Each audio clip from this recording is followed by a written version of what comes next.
We're going to start this off in a good way with a prayer song. Use your hands.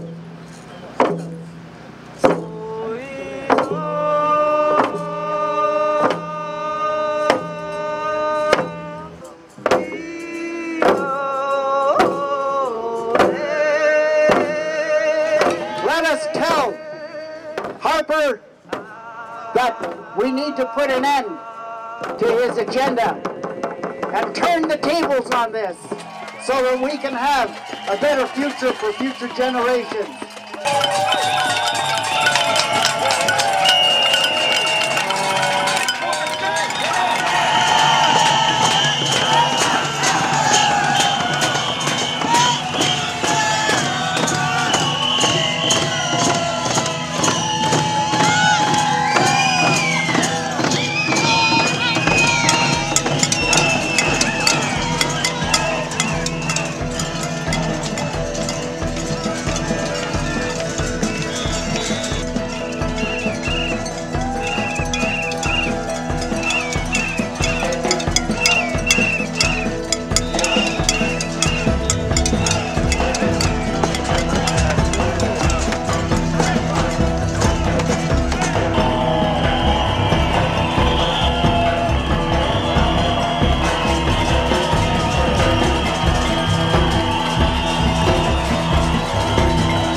I'm honored to be here with all of you as people in behind closed doors in glass towers try and block out the voices of the people whose their decisions affect the most.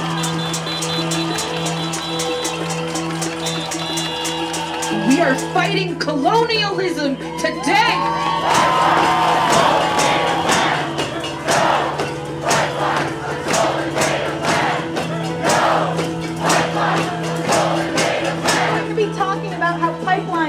Fuel war, fuel military, and we're going to be sticking a wrench in the war machine, the colonial machine, and the corporate machine.